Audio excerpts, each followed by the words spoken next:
Okay, cue the goat.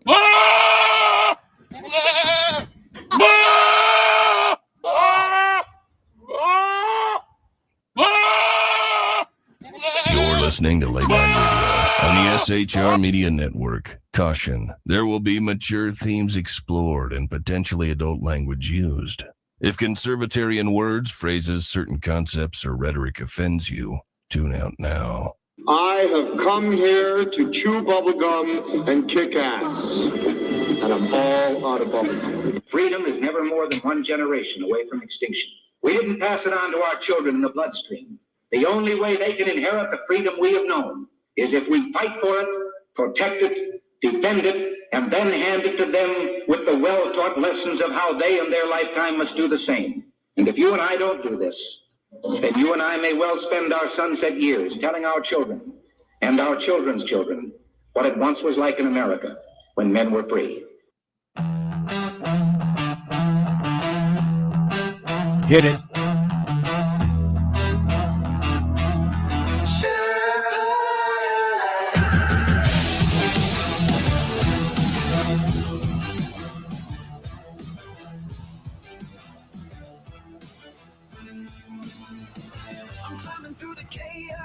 Got the truth in my pack. Leftist lies and globalists, I'm pushing them back. From the saloon to the airwaves, I'm spitting it raw. Constitution's my compass, liberty's law. Big gods creeping, shadows on the land. Feds with the schemes trying to bind up my hands. But I'm the Sherpa, guiding through the storm. Red, white, and blue, yeah, freedom's reborn. They spin their tails, but I see through the haze. Media maggots, lost in the maze. I'm calling it out, no fear in my soul. This patriot's fire ain't losing control. Conservative Sherpa leading the fight. Torch in the dark, burning bright in the night. Stand for the truth, won't bow to the game. Sherpas, come and remember my name. Sherpas rising.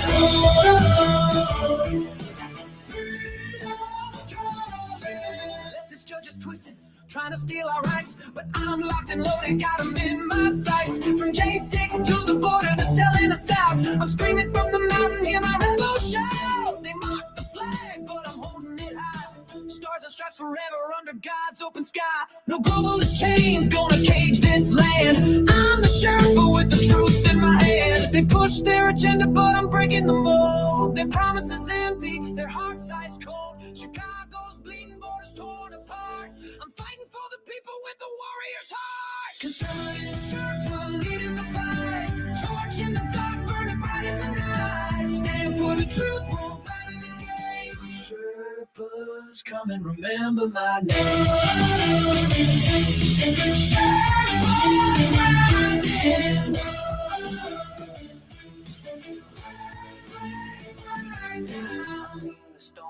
I've walked the line, 41 years, badge on the grind, now I'm on the air. My voice like a blade, cutting through the lies that the traitors made. Hurricanes rage, but we're standing tall. Sheriffs of the Constitution answering the call.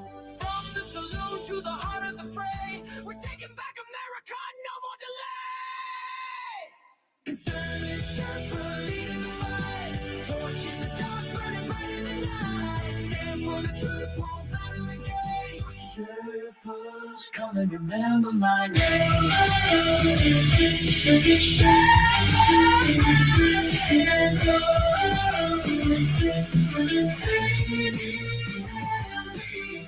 the static, hear my voice resound. Conservative Sherpa, freedom's battleground. Berserk, Bobcat, rules will never kneel. For God and country, this fight is real. Ladies and gentlemen, boys and girls, children of all ages, welcome to BZ's Berserk Bobcat Saloon radio show, where I am broadcasting from Noph, Idaho, in an actual free state.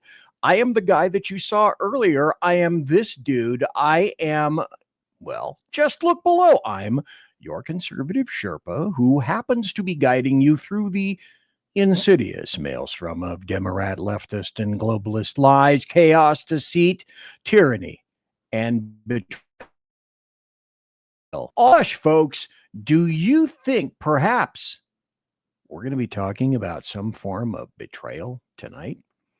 Oddly enough, that would happen to be yes, because tonight also we're going to be talking about, geez, Louise, what is going on tonight? We're talking about, well, let's see if I can pull this up. We're talking about conspiracies, and we're talking about China, and we're talking about the GOP tonight. All of those things, and of course, more. MOAR. So please note that what you're about to hear for the next 2 hours consists of my opinion and my opinion only. I am doing the job the American Media Maggots refuse to do. I am fundamentally changing America one leftist diaper at a time. We do not water our drinks right here, just like we refuse to water our conversations. We're still serving stiff drinks in the saloon, along with facts, history, logic, rationality, clarity, proportion, context, tradition, and common sense for normal people like you and me. Politics, religion, crime, culture, economics, race, sex, science, law. We talk about it all right here in the saloon where the speech is free, but the booze is not. The booze happens to be in here. I don't think I've shown you this before. Now, this is my custom mug that I have that I can't make for anybody else. It is not available in the SHR Media merch place. The other thing I do have that nobody has ever seen, I'm not sure that you can even see it here. I'll try to see if I can put it kind of sort of in the light so that I can get a measure of visibility on it. This is my coaster in the saloon. It's made of granite. Remember, do not take me for granted either, especially in the saloon. Anyway, it goes right there. And then the BZ mug, one of many mugs that I have on the show, goes right there as well. A couple of things I want to remind everybody of, if I could. Well, hey, while I'm still thinking about it, here's a Jake update. Jake is doing remarkably well. This was this afternoon as he poked his Mark I Model 1 Nosulus at me. And this is also Jake just before now we're not using IVs on him, but we are using syringes to push water in. But that's not so necessary anymore. I mean, he is eating more. He's drinking more water. Every night he has, not kidding, milk and cookies. We bought Oreos. I like Oreos. I like the extra. Who doesn't? I like the extra stuffed Oreos. So we'll break up an Oreo, put it in milk, give it to him. That's his evening dessert. He's been eating that now every night now for about 6 or 7 days. The other thing we've determined is that when we rub his fur, let me put this back up here so you can kind of get when we rub his fur around his head and then we go back behind his neck, one of the things I noticed was that his fur is getting a little thicker and his neck is getting a little thicker. So I think he's starting to put on weight, which is a great thing. We had not seen that coming at all. Now, with regard to the things that are going on, and again, like any other good SHR show and good KLRN show for that matter. And by the way, thanks to Rick Robinson of KLRN for also co-streaming us tonight. That is grandly appreciated. Mucho thankerinos to Rick. Remember, folks, don't tax the Rick. Good God. I happened to reflect on this today, and then I put it out in social media because, it's fallen off the precipice now. Nobody's thinking about it. Nobody's saying anything about it. It's been 37 days since Nancy Guthrie was kidnapped. I merely state what I believe are facts. She died, or she was killed weeks ago. And still, then as opposed to now, these two things are still applicable. The suspect is either a masterclass criminal mastermind, or the law enforcement response was a clown car. And then I say, okay, you know what? You choose. I don't know how to write this stuff at all. By the way, this is for all the leftist trolls tonight. I know there are mega plenty of them here. And I had some technical difficulties earlier with regard to.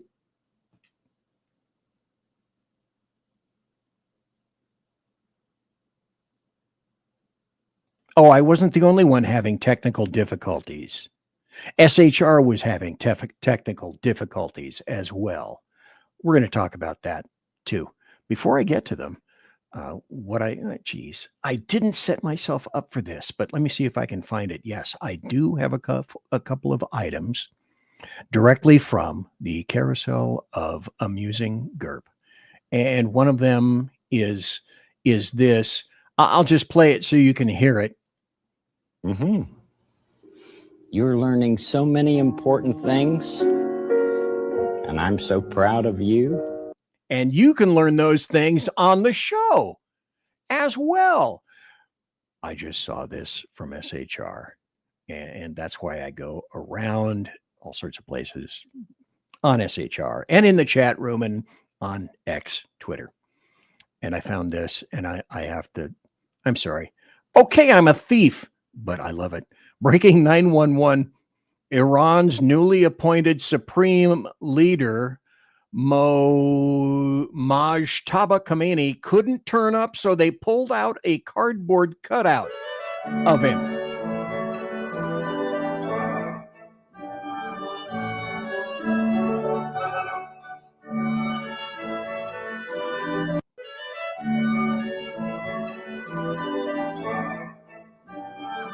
By the way, the other part that I like about that is if you saw it when I embiggened it, there's some flowers in his turban. You know, that's the kind of stuff that you simply cannot write, but I love to display here because me love you long time, GI, right here. Oh, and I forgot. Today is March the 10th, the year of our Lord, 2026. And I welcome everybody here to Conspiracies, China, and the GOP. However, I want to point this out, and also another little factorious backing up on that. The SHR Media YouTube channel now has over 1,220 subscribers, thanks to all of you guys. The other thing I want to point out is this. Okay, we hit 1,000 subscribers on the SHR Media YouTube channel on February 10th. And that's 28 days ago. That's pretty fast, and that's pretty cool. So we were prognosticating at SHR and thinking, okay, when might it be when we hit 2,000 subscribers? And I thought initially, well, okay, maybe by mid-year, somewhere around there, or the early portion of fall. And then some of the SHR dudes reminded me, you know what? We have a couple of things coming up, and that will probably increase our subscriptions in terms of, well, in June, there are the primaries coming. And of course, in November, the midterms. So we believe before the end of the year sometime, we're kind of sort of taking bets, but not really. We're going to have 2,000 subscribers. And that took us a long time to even get to 1,000. And so from me to you, and sincerely from everybody at SHR, we thank you kindly for subscribing. Now, also, this came, and this was not long before the show, maybe an hour or so before the show. Well, the reason I put this up is because of I got my butt kicked off of X. And it took an act of God, a technical act of God to try to figure out Mrs. BZ. Let me give credit where credit is due, because she's the tech goddess. Figured out how to do it. And I asked SHR and Sean, and they were, come on, they're busy doing other stuff. So I finally got back on. But wait, that's not all the fuckery that occurred already. So this video got removed from TikTok, and it's a 2-minute and 29-second video, and its information is from the federal government. And TikTok decided that they were going to remove information from the federal government. And that's this. Now, if you want to see the story, we write stories, mostly not me. The rest of the guys write stories at shrmedia.com, shrmedia.com. And this is true. You know what? You don't hate the media enough. Part 1 million or so. So this is another thing besides the TikTok where CNN tried to frame the two guys who attempted to throw explosives at a protest outside the New York mayor's mansion. It's called Gracie Mansion, and now Muzzy Mamdani lives there because that's how that stuff rolls in New York City. And this is what CNN wrote about the terrorists. The FBI already considered this to be acts of terrorism in front of Gracie Mansion. Now, CNN, there it is for you to see. And they wrote, 2 Pennsylvania teenagers crossed into New York City Saturday morning for what could have been a normal day, enjoying the city during abnormally warm weather, but in less than an hour, their lives would be drastically changed as the pair would be arrested for throwing homemade bombs during an anti-Muslim protest outside of Mayor Mamdani's home. Those poor guys. How sad. But see, what the media isn't telling you, of course, is that protesters came to protest and not riot, but just protest in front of Mamdani's home. Well, these two guys from Pennsylvania whipped up IEDs, 2 IEDs to throw into the crowd of protesters in front of the Gracie Mansion. And for whatever reason, thank God, they didn't go off. But that's how insane the American Media Maggots are these days. I want to go through here. Like I said, I have 3 big portions to talk about tonight: conspiracies and China and the GOP. And we're going to have some epic fury updates as well.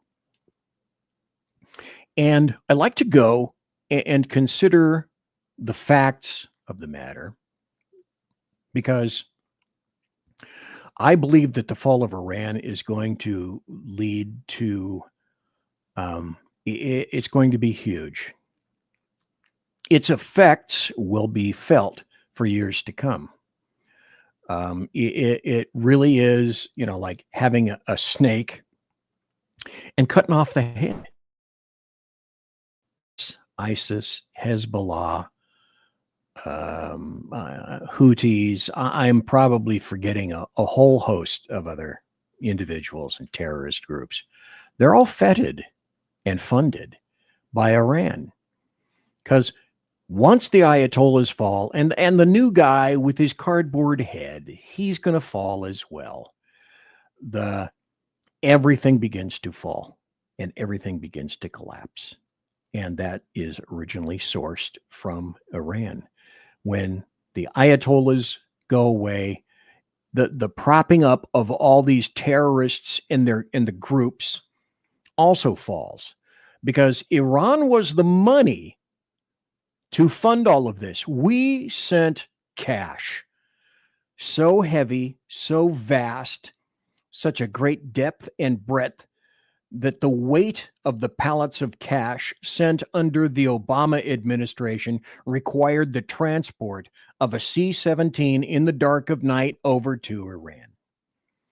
And as anybody, a 5-year-old, could see that this money was going to boomerang and come back and injure or kill Americans or people who weren't Muslims, or perhaps even Muslims themselves.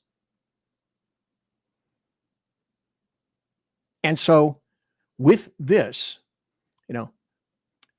a whole bunch of the, I guess for lack of a better word, legitimacy that are given to groups like Hamas or ISIS, etc.,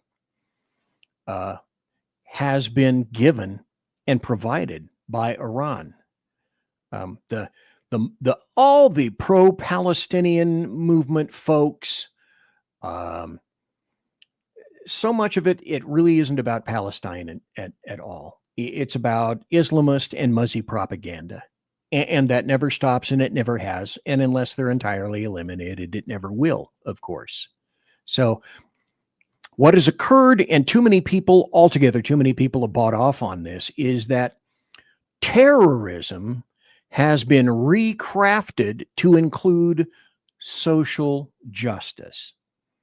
Because as we discovered today, a lot of the people that are pulling out the same signs, Soros funded, Act Blue, etc., and a multiverse of sources from Soros, we're discovering today there's at least one chick that's been documented.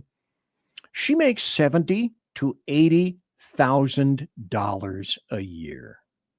She is a paid full-time employee, paid to protest. When you decimate Iran, that decimates leftists' worldviews as well.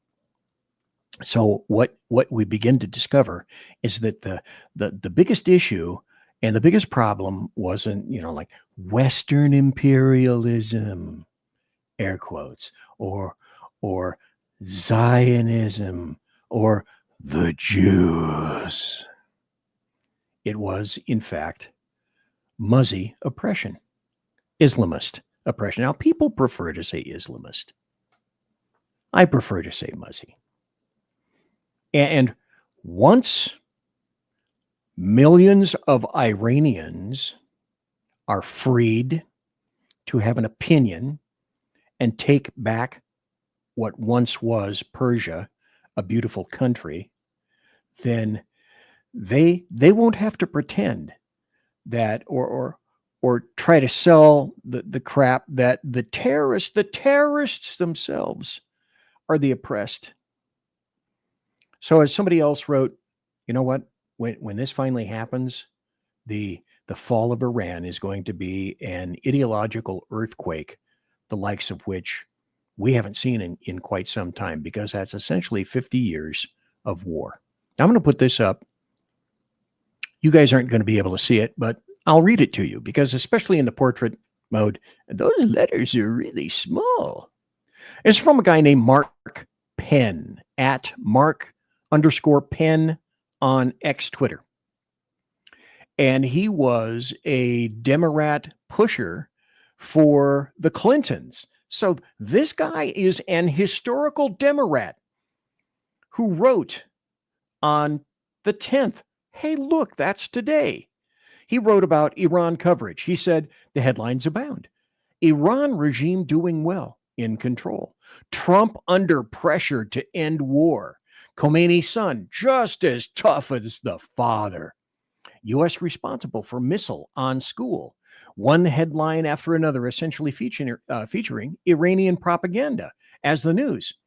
So where are the headlines, he asks, like this?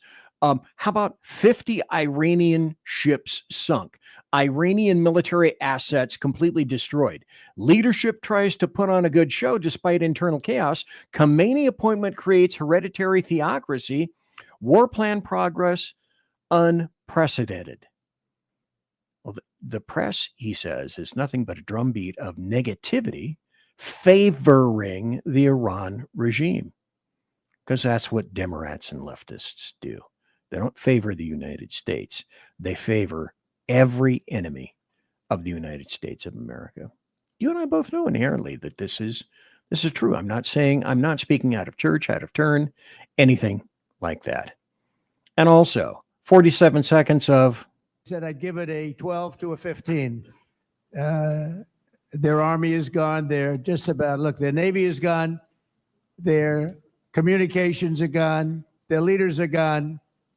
2 sets of their leaders are gone. They're down to their third set. Yeah. Their Air Force is wiped out entirely. Think of it.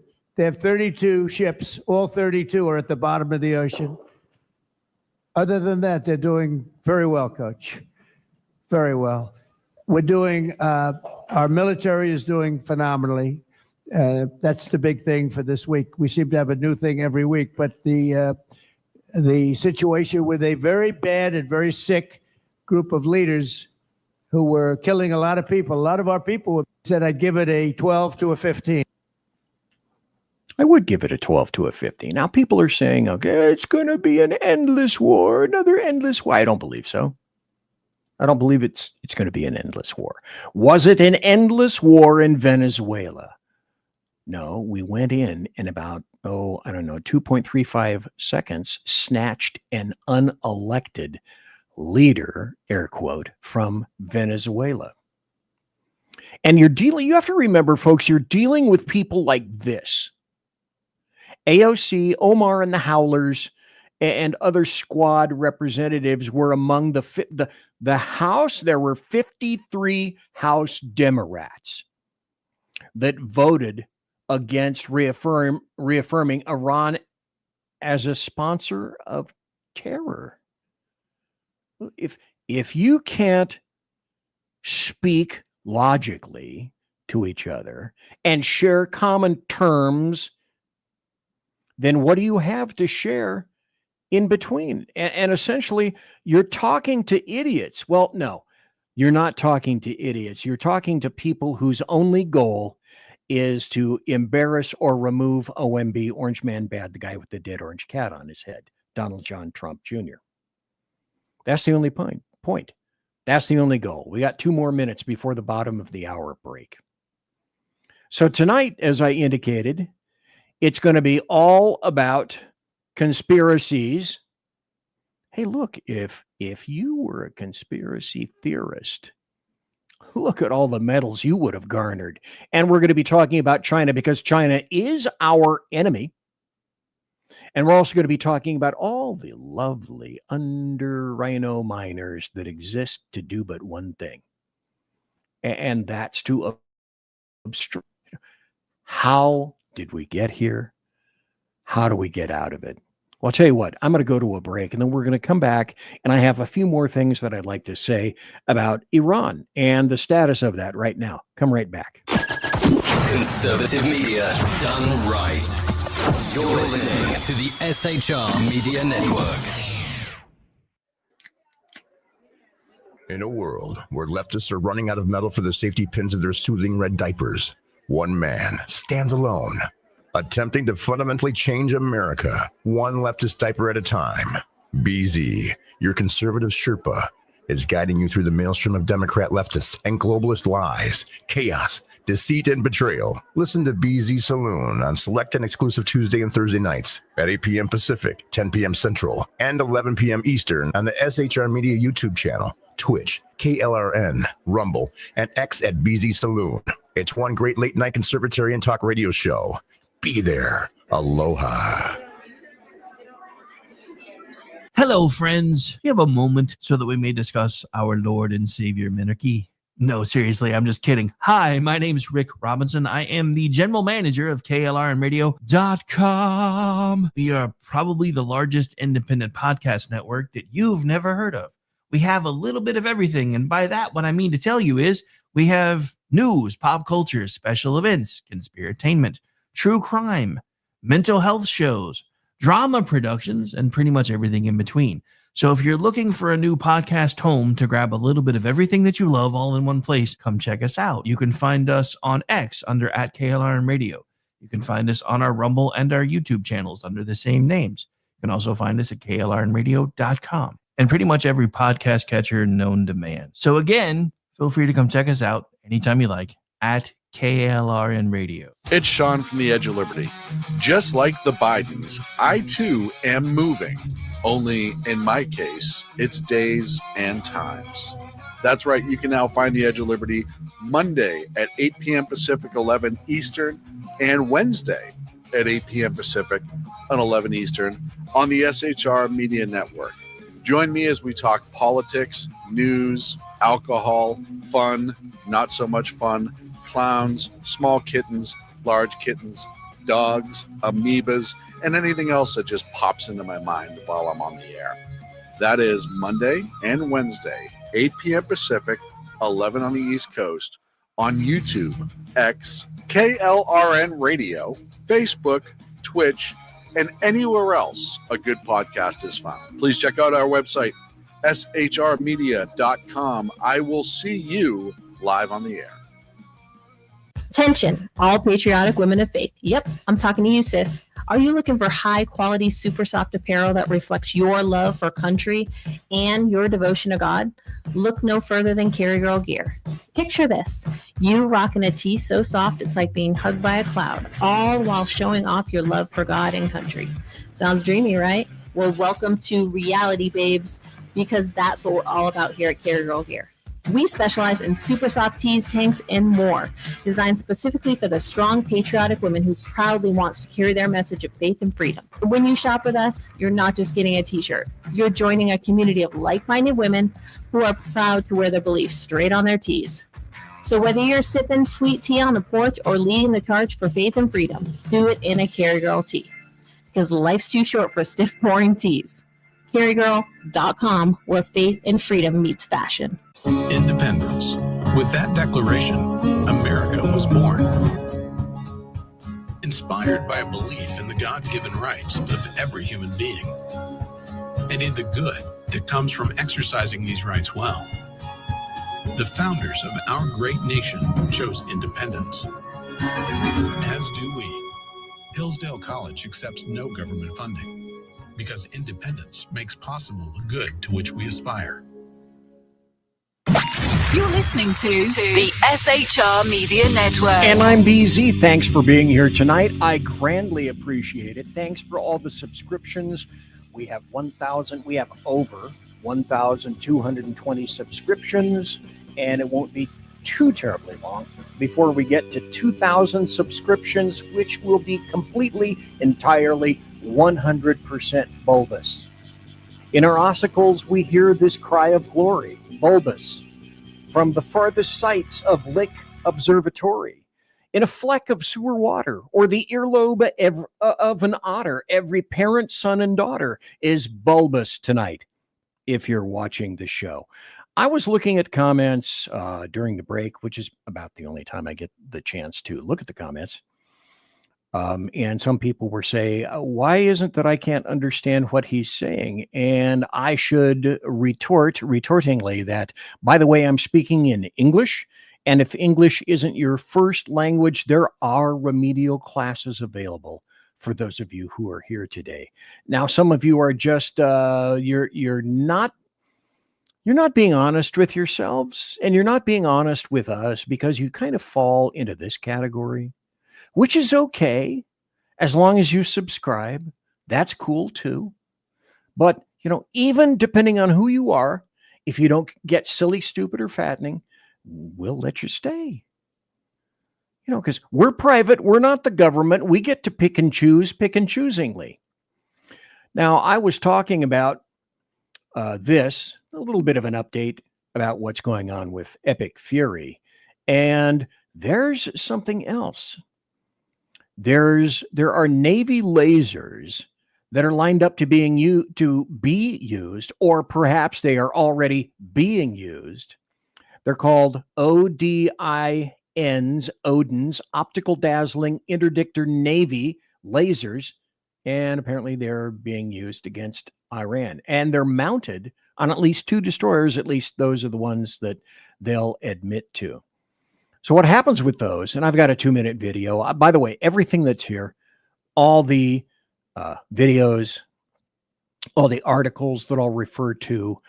You won't find them on the SHR Media YouTube channel. There isn't enough room for me to put them in there. But if you go to the SHR Media Rumble channel, BZ's Berserk, Bobcat, Saloon radio show Rumble channel, you'll be able to see all of the articles in the videos of which I speak.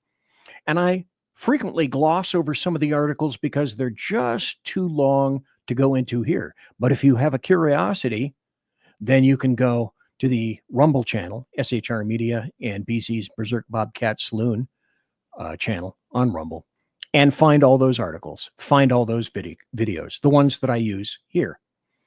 Apparently, what Odin does is it blinds all the sensors on drones, and it causes them to crash.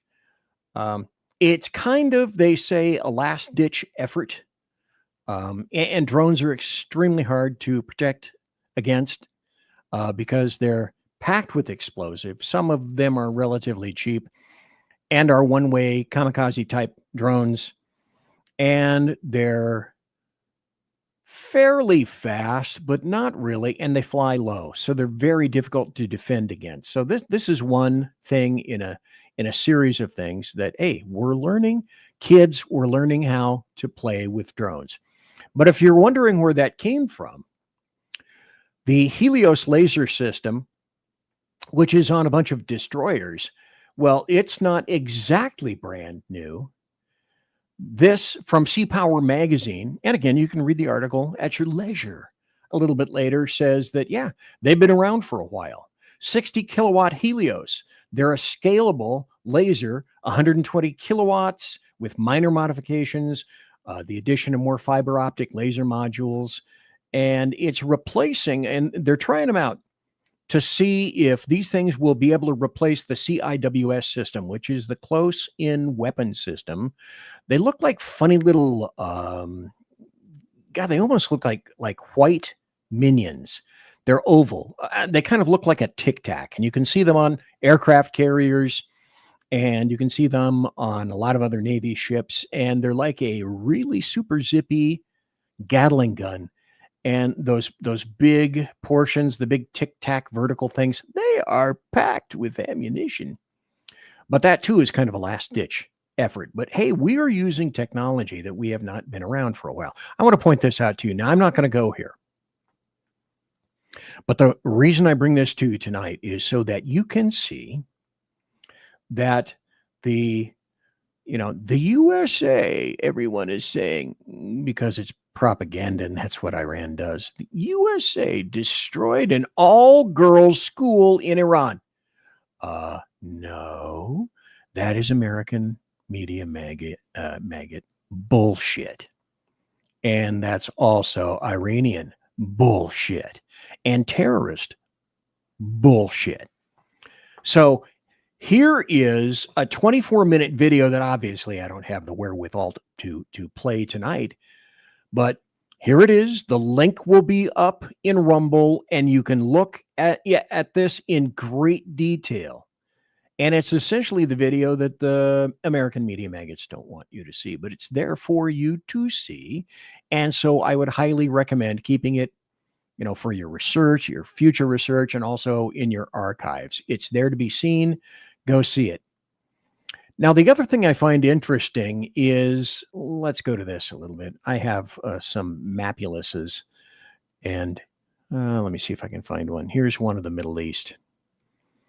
And a great deal of what we're talking about in terms of, if you look at this map, and you can see Oman, the Persian Gulf, and you can see, and I can't put my cursor on it because this is an overlay, but you can see right near where it identifies Oman, those are the Straits of Hormuz.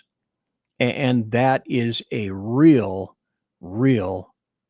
clinch point, a pinch point, if you will, tactically, because of all the oil. Roughly 50% of the oil comes through the Strait of Hormuz. Now, I have another map. Maybe this will make it a little bit clearer. Again, you can see Bahrain, Qatar, UAR, or the UAE, and look at the little pinch point there. And the reason I'm placing these maps up is we're going to go to this. It's about 37 seconds, but I'm going to read it first. So CENTCOM is talking about, okay, there's an island in the middle of this where they're thinking about, okay, this is Karg Island, and it's the choke point responsible for about 90% of Iran's oil. So let's play this and listen.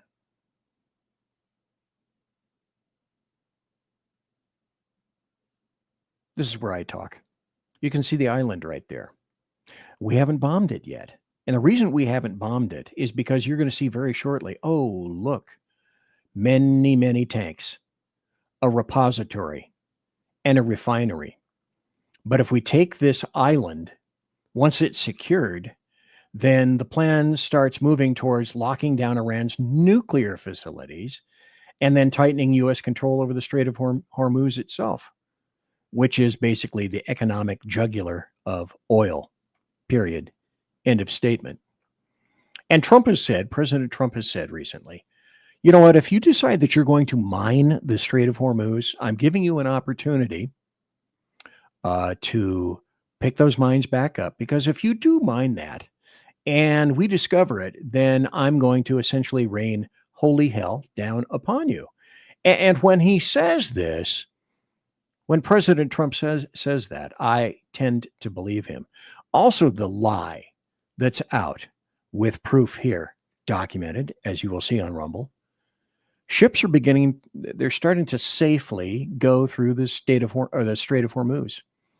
And President Trump said to some oil tankers, you know what, show some guts. They don't have any Navy right now. We sank all their ships. And as a matter of fact, we're escorting you now. So if I can make this big,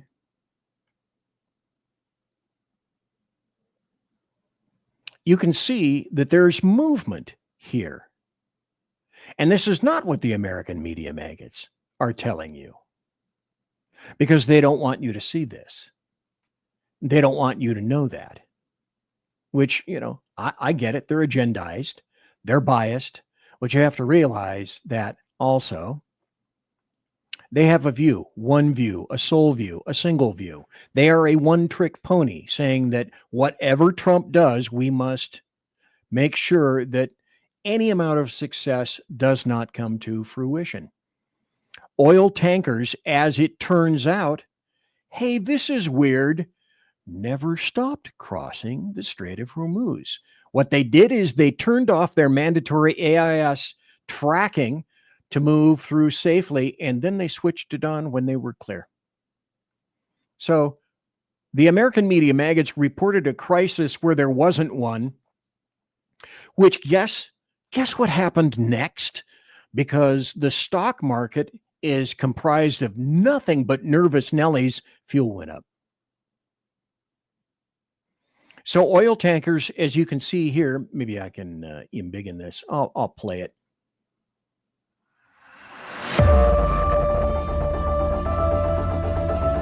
They turned their squawk off. They turned their identifiers off. And they made it through in complete contravention of what the American Media Maggots have been telling you for quite some time. And here's a guy I believe is very true. This is a smart dude. If you're not reading Gordon Chang, and I follow him on X and Twitter, and I think he's got a YouTube channel as well. Gordon Chang is one smart guy when it comes to China. And as it is with him that I will be observing some things later about China itself. But what he said here is, this is an oil war. This is now an energy war. That refinery in Bahrain was struck. Oil markets on the edge, even though they're not telling you everything. We'll talk and we'll hear about and read about Gordon Chang a little bit later. Here's something really bizarre, because as everyone knows, I quite literally despise the American Media Maggots. I have to tell you in all upfrontedness, I was part of the American Media Maggots in the 1970s.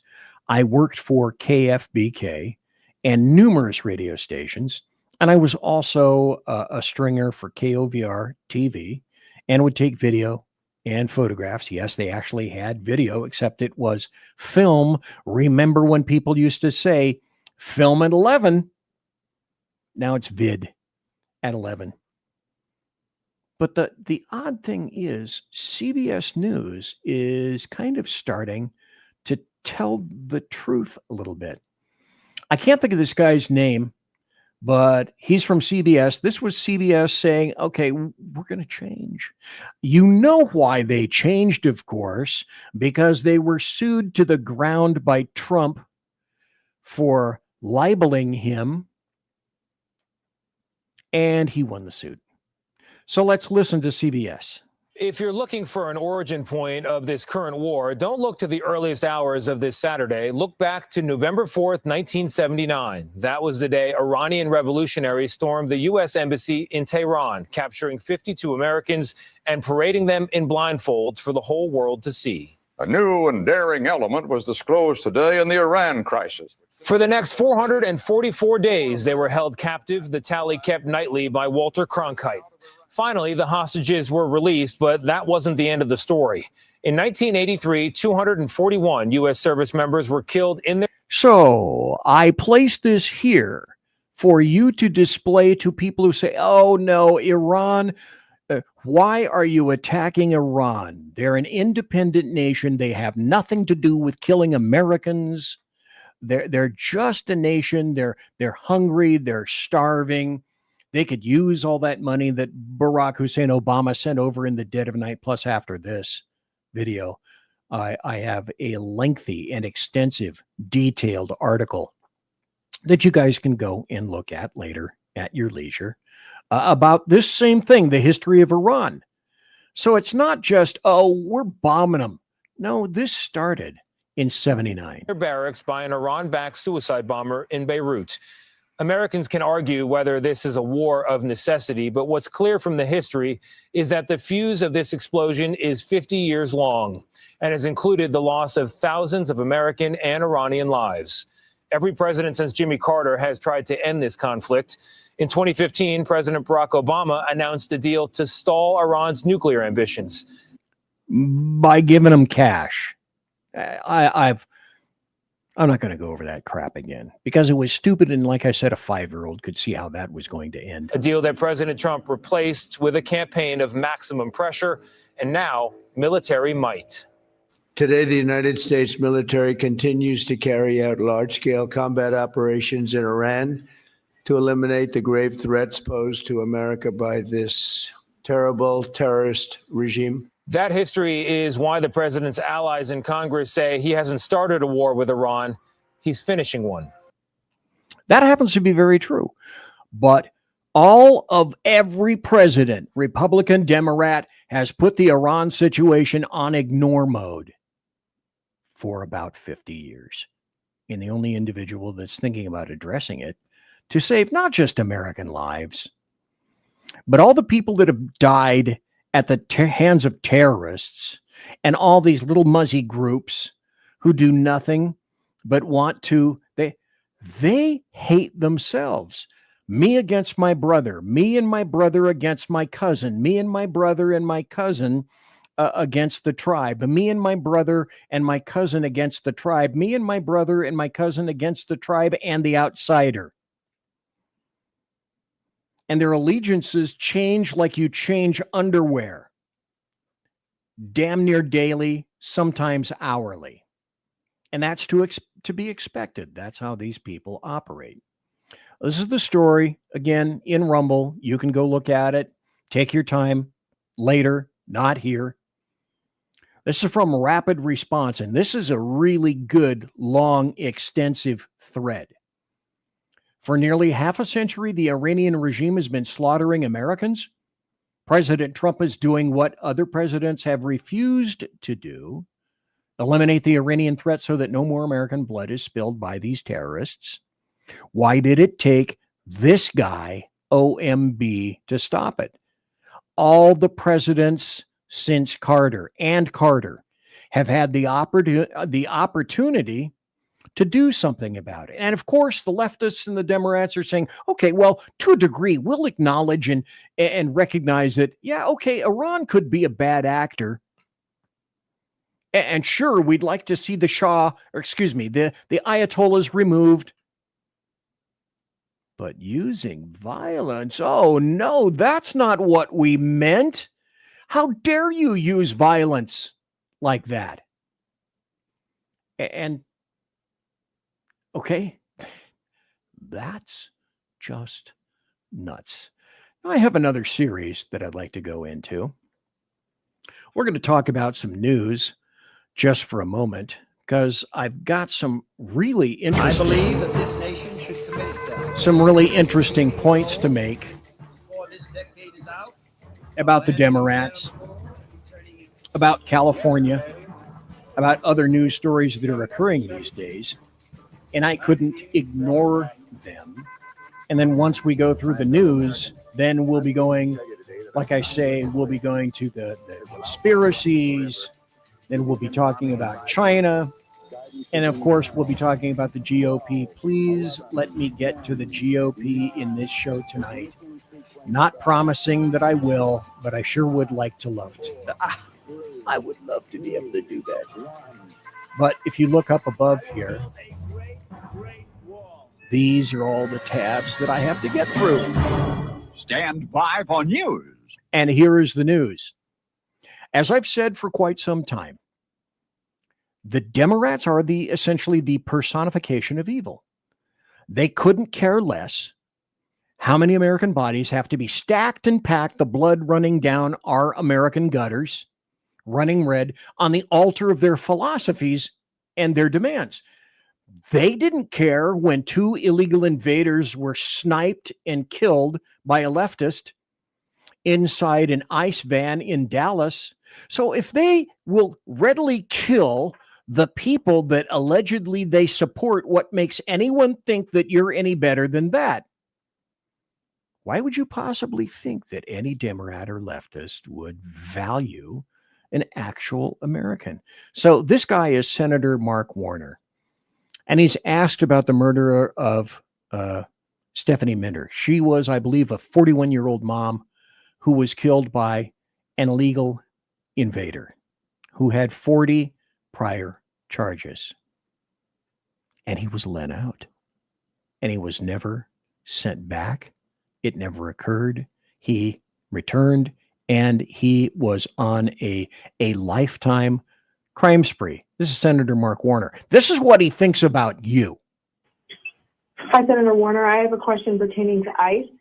So Governor Spanberger is telling ICE they need to obtain judicial warrants to detain illegal aliens, but we recently had a case here in Virginia where an illegal immigrant with an extensive and violent criminal history has been released back into the community several times due to this rule and has now stabbed and killed another woman. In cases like this, where is the line, and should Virginia cooperate with ICE more freely in order to protect the lives of Americans? Well, listen, of course, if someone has a history of violent crime, they should be arrested and deported if they're here illegally. But I'll point out that over 80% of the individuals that have been picked up by ICE in Virginia as they try to hit their daily quotas have had no criminal history or record other than coming into our country. And many of them, even having come in undocumented, were going through a process that would bring about legal status. So they're trying to play by whether the amnesty rules or other rules who are put forward. Any mention, folks, whatsoever of the woman that was killed.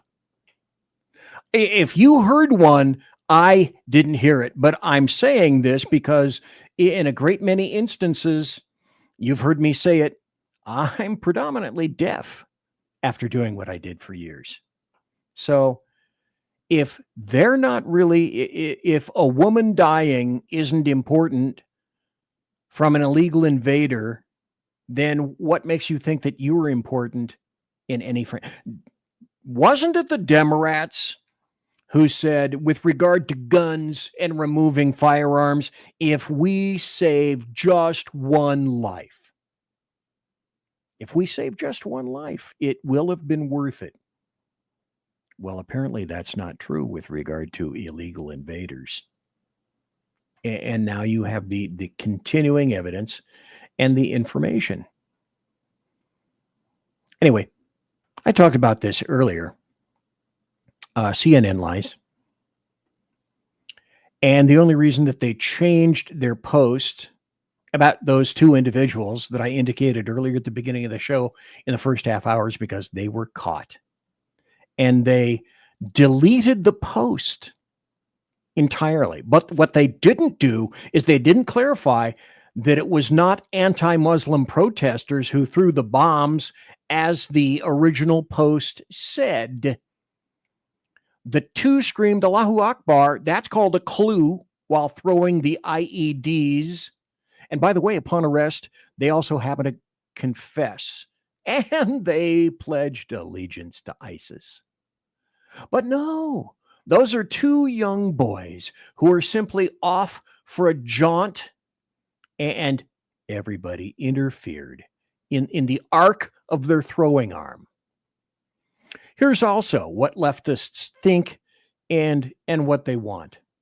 Leftists apparently don't really want food or milk anymore, because I'm sure they think, because this is them, hey, it's no problem. We can get anything we want at the supermarket. And so other countries, listening what I'm going to play for you for about a minute and a half, other countries are going, you know what? United States, you dipshits, sure, we'd be glad to send you milk and food at massively inflated prices. So did anybody else get a letter in the mail from their milk processing plant that states that they are updating their sustainable agriculture policy? Well, we got ours last week, and I already got a phone call from the people that are collecting the information that is required for your dairy farm. And that starts out by saying that we understand that this might feel like another requirement, but it's not. Really? Continue to listen. Because it's an industry-led effort to recognize and measure the sustainable practices you're already doing every day. Your participation helps shape the future of dairy farm and ensures your voice is part of the solution. So I laugh at this because they don't want to hear what you have to say. If you want to sell your milk, if you want to keep your business, if you have a product and you want to sell it on the open market, which isn't open. Because if you don't participate in this, the milk processing plant will not be able to take your milk, because the people that are above them, the actual sellers like Nestle and Danone and all the other big food giants, will not allow the milk processing plant to take your milk. Now, it feels like blackmail, but according to the definition of blackmail, it is not blackmail. But if you don't participate, you can't sell your milk. Okay, so it sounds like it's not a lot of work. Holy Lord. They need to know herd data, nutrition data, energy data, in terms of total therms of natural gas, total gallons of diesel. Now, then, mind you, this is for a whole year. Total gallons of propane, total gallons of biodiesel, and total kilowatts of electricity for 12 months. That's a small business. That's not a huge business. That's not a massive dairy. Those aren't people that can just drop everything, run away from the cows, and do nothing but paperwork. How do you prognosticate in the future what your therms will be, what your impact will be? Good luck. And that's one reason that small farms are being driven out of existence. I'll be right back. Conservative media done right. You're listening to the SHR Media Network. Mission log. Intrigue. I mean, let's face it, who's even counting anymore? The Lost Wanderer is officially off course, chasing rogue rocket launches, fringe science, and things that probably violate causality. If it burns fuel, bends time, or makes scientists very uncomfortable, yeah, I'm probably going to talk about it. Every other Sunday on KLRN Radio, The Lost Wanderer, because space doesn't come with a roadmap, and honestly, I wouldn't follow if it did. Hello, I'm Matt, a student at Hillsdale College. Here's Hillsdale President Larry Arnn on the continuing relevance of the Constitution. Many argue today that the Constitution is outdated because it addresses problems peculiar to the 18th century. Some parts of the Constitution do read rather quaintly. Consider the injunction against titles of nobility in Article 1, Section 9 of the Constitution. But is that so outdated? The purpose of the injunction is to prevent the government granting special privileges to some for partisan reasons. This strikes at the heart of the rule of law. The crony capitalism so common today is a place where the government bestows favors and tax dollars on some businesses to give them a leg up over others. This is exactly the kind of thing the Constitution was meant to prohibit. The Constitution is not so outdated after all. This Constitution Minute was brought to you by Hillsdale College. To join the national conversation on the Constitution, go to constitutionminute.com. Hey fellas, are you mission ready? You need to check out Mission Ready Men via Earl Big E Jackson on Tuesdays and Thursdays, 9 a.m. Pacific, 11 a.m. Central, and noon Eastern. It's a show that equips you to navigate our society's challenges from a biblical perspective with courage and conviction. Tune into Mission Ready Men as we examine our culture through the prism of biblical truths, teachings, and how to apply them in our daily lives. Prepare to step up, stand out, and step into your role as a man as ordained by God. That's Mission Ready Men, hosted by Earl Jackson on the SHR Media Network. And get mission ready.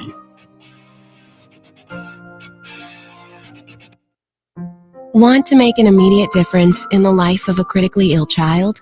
You have the ability to do that right now. Make a donation to Dream Makers for Life, the organization that restores dreams to seriously ill children and their families. You can sponsor a dream pack for a child, which contains a clear PVC backpack, a dry erase board adventure coloring book, a journal, and dry erase markers to inspire a critically ill child to envision a future adventure and hope. Want to become a dream maker for life yourself? Go to dreamforlife.org. That's dreamforlife.org. Help a child. Help a family. There is always hope. You're listening to the SHR Media Network. I'm BZ. Thanks for being here tonight. Appreciate it. Your presence, your chatteribus, your subscribing, just enjoying and having a great time. And I enjoy you enjoying a great time being here. This is the part of, this isn't happy stories, but these are news stories that I wanted to get out tonight if I could. It's beginning to look a lot like Christmas in terms of, I don't think I'm going to be able to get to all the things that I wanted to get, but that's just standard Mark 1 Model 1 stuff, because that's how I roll, at least. Sadly or positively, a lot of the other SHR people roll like that as well. We're going to go to California for a moment. I call it Califailure. Democrats and leftists, they don't really care how many bodies that have to be laid, just like I said. And also how much pain you have to endure, how much insanity you have to accept in the furtherance of their leftist and globalist policies. You know, like Sun Tzu said, they will destroy anything and everything in order to rule over the ashes. Here's some ashes upon which they may be ruling. These are very big mistakes that they're currently making right now. So a petroleum refinery, Marathon Petroleum, which is headquartered in Ohio, sent a letter recently to Gavin Newsom, he of the oil hair, and said the consequences of insisting that you thrust the cap and invest program is going to be bad. And it's going to be bad for the people of California. But wait, it won't be just bad for the people of Califailure. Sorry, I didn't say Califailure. I apologize. They wrote to Newsom, they said, you know what? California refineries are already among the most expensive refineries to operate in the world.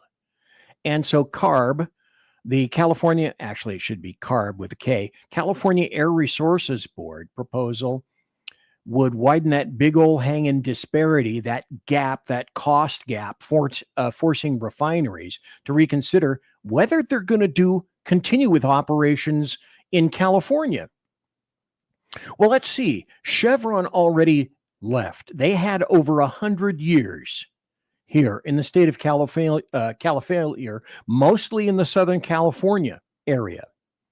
From the late 1800s to the early 1900s. That's how long they've been in California. Valero left. Chevron left. Somebody else left. And Marathon, they're saying, sir, they probably said, they spelled it with a C instead of S-I-R. They probably said, sir, C-U-R. You might want to rethink this crap because it's going to come back and bite you on the Mark I Model 1 butt. But here's another thing, too, that I should care to point out, because remember I said, well, it's not just California that's having a problem. Gee, I wonder where Nevada gets the bulk of its oil. So this is from the New York Post. Nevada governor fires a warning shot at Gavin Newsom over the oil crisis. These are real world consequences. Little Gavin. So the governor there in Nevada, a guy named Joe Lombardo, I don't think he's any reference to or sibling of Guy. So he sent a letter to Gavin Newsom on Monday, yesterday, warning him of real world consequences for his anti-oil policies. So these are two people that are already, they're saying, the canary in the cage, and we're going down the coal mine, and the canary is getting real damn woozy right now, and it won't be good for you, and it probably won't be good for us, and it won't be good for a lot of other people that are around you anywhere. Also, in terms of California, hey, it doesn't have its own terrorists.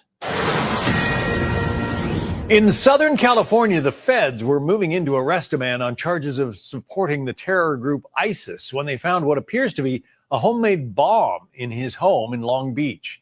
Marianne Rafferty, live in Los Angeles, with more on that story. Hey, isn't that kind of remarkably similar to the small little lads from Pennsylvania with their own little personal IEDs? Oh, and this just came into my brain housing group. Because the weird thing is, I don't think anybody's mentioned this recently, so I think perhaps I will. You know that Zucky is on trial with Meta, and there's a civil case going on right now. I haven't heard that there's any kind of an opinion yet issued. I think the defense was on. Anyway, that civil case was brought against Mark Zuckerberg and against Meta, which rules Facebook. And it's about the damaging effects of social media. So I remember this because I had to take tort law under Professor Elton Long when I started to take law. And there are 4 elements that you have to be able to prove in order to win a tort case. And so you need to prove duty, a breach, causation, and damages. Okay. So after looking at the limited amount of stuff that I've seen, this doesn't look like the case to bring to me. I don't think it's sewn up in terms of being able to say, well, yeah, Zuckerberg, he's going to lose. Meta is going to lose. The problem with the plaintiff, and I don't have the time or the inclination to go into the great amount of details in this, the plaintiff has a history of mental problems. That's an issue up front. And so when I talked about those four elements like duty, breach, causation, and damages. Let me talk about those just for a minute. Duty means that you have a duty to the consumer. Otherwise, there's going to be an issue. A breach means that somehow you have abrogated that duty. So you had a duty as a corporation, an entity, etc. There was a breach. You weren't up to snuff on that duty, so a breach occurred. And there has to be a cause. You have to be able to identify causes in order to win. And then you have to show as the plaintiff that you received damages. And the issue with this is illustrate damages when you already have, there's a family history that's sordid and long with regard to this person. And again, not going to go into it. I don't know it all anyway. So this is essentially, this is product liability law. Okay. This isn't the case to bring. Causation is, I think, one of the weakest points here. I don't see a win for this plaintiff. That isn't to say, however, as if you remember, Mark Zuckerberg and personnel on his side essentially said, you know, this shit is kind of designed to be addictive and kind of caustic, and it's intentionally manipulated to be so. And you and I already know. I can't tell you that I'm not unaffected by this crap. Having to hold this device, how much of you have the fortitude to put this device down for an entire day and not have anything to do with it? Or a week? Challenge. Gauntlet hurled. Thud. Okay, so yeah, there is individual responsibility. Sure, I get it. And there's corporate responsibility as well. And in my opinion, this isn't the right plaintiff. This isn't the right case. I believe it will turn out to be too assailable by defense. And the other thing is, because I know what this is, and again, I'm not going to go into this. Look it up if you don't know what the DSM-5 is. That's the newest diagnostics. The DSM-5 doesn't even recognize social media addiction as an affliction. So bottom line is, yeah, they're going to have kind of a difficult time prevailing over this. And I'm going to go over into a few more things under the general stories right here. If you remember, and you realize, Democrats and leftists and globalists are pushing for EVs like crazy. And the dealio is nobody is really building infrastructure. In fact, if you didn't know, we are removing capability and capacity from the system, particularly in my backyard, so to speak, in the Pacific Northwest. So 4 dams with hydroelectric power being generated have already been taken down out of the Snake, and they want to go to the Columbia next. The Iron Gate Dam in California, gone. Removed its capacity to generate electricity. Copco number 1 dam, California, gone. Copco number 2 dam in California, also gone. J.C. Boyle Dam in Oregon, gone. So Democrats are targeting the 4 lower Snake River dams in Washington, which also produce electrical power for fish. The fish have to have priority. But you're letting in all the illegal invaders under the sun. They're consuming vast amounts of infrastructure. You want EVs. You demand EVs. You demand AI centers, which chew up power and water like no one's business. You're not building any infrastructure. And in fact, you're removing dams for water and power. And yet you want to be the world's leader in EVs and also in AI. GFL with that. Good fucking luck with that. You know, Some natural gas generation units are planned to be built by 2030. Gas generation. Well, where do you get the gas? Oh, you can't get the gas in the United States of America. You got to import that, even though there are trillions of cubic feet of gas under us. So the other stuff, solar, wind, battery storage facilities, all unreliable.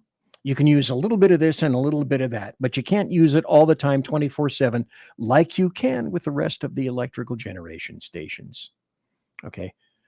Ask Germany and France how that worked out for them, because their electrical rates skyrocketed and Germany decided, you know what, I think maybe we ought to reactivate the nuclear power plants, France too, that we took down because the people don't like that. They're getting upset. I can't imagine why. The demand for EVs, the demand for AI, add 20 million illegal invaders to the mix, further taxing our systems, and you're going to discover that overall that mixture is not going to go well. It's not going to end well. It's not very pleasant. Here's another thing too. Hey, state of Washington, which is right next to me. State of Washington, guess what? You're kind of screwed by your idiot leftist policies, in which your state Senate passed a February 2026 millionaire tax, 9.9%, basically 10% on income over $1 million. $1 million is not that much these days. Following 2025 legislation, implementing first, let's see, a 7% capital gains tax, a 6% tax increase on gas, and a whole bunch of new retail taxes on certain services. So here, let's look at this. Major Eastern Washington power utility sells operations and they're leaving Washington state. Who could possibly have seen that coming? No one except your basic average 5-year-old. Also, I'm going to mention this in passing. Just a day or two ago, the Islamic Caliphate of Canada said that some of its members used actual firearms to shoot at the American embassy. Well, that's not right. That's not kosher. And then also Canada has decided, hey, folks, step right up. Ernest and Julio's gallows, 2 ropes, no waiting. Canada now offers, hey, what a benefit, what a plus. You can get same-day assisted suicide. With one elderly woman who decided that she was going to change her mind. Oopsie, she was killed anyway. It's only her life. Come on. This is a great way to save. Look at all the money that Canada could potentially save over this. Those old people require medicine and care homes. That crap is expensive. They're a drain on society. So just cull them. All the people that are getting culled, I wonder what skin color they are. I don't know. You're going to have to get back to me on that. So basically, Canada has taken the scales balance a little bit, and they've said, hey, this could be a really cool benefit to us because let's get rid of the old folks. Let's get rid of the infirm. If you're not 100% medically, let's get rid of the genetic problems. Let's get rid of the medically costly and get rid of, because it's going to be going there really soon, kids. Get rid of the autistic, the retarded, the complicated, the Downs. Are you possibly sufficiently stupid to think that that isn't coming? You know what? It's all going according to plan, isn't it? Here's something weird also. Washington judges, state of Washington, not DC, state of Washington. Judges say threats against them are at all-time high. It's not like they are black-robed anarchists or agendized or biased. So who can understand that? No one can understand that. And yet, here's this in the state of Washington, because judges are going to rule on this, guaranteed, in the state of Washington. Remember I told you that leftists want to completely remove the position of sheriff everywhere. Well, they're starting in Washington. What's the difference between a sheriff and a chief of police, for example? If you remember your government and your civics, chiefs of police are appointed by, I don't know, the city council or a mayor, depending on if they have a strong mayor, city council, city manager, whatever. But the chiefs of police will be in lockstep with the political thinking of the entity that the chief will work for. Not so with sheriffs. Sheriffs are elected. So what Washington did, its Senate said, okay, we approve this bill that's going to allow the removal of elected sheriffs. So you, as a voter in the state of Washington, you said, I'm voting for this sheriff. And then that sheriff gets elected. Okay.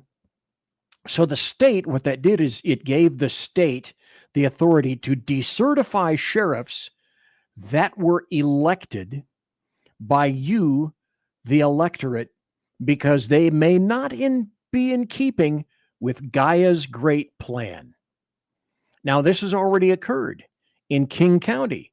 The King County Sheriff, King County in the state of Washington, is no longer elected. The King County Sheriff is appointed like a chief of police.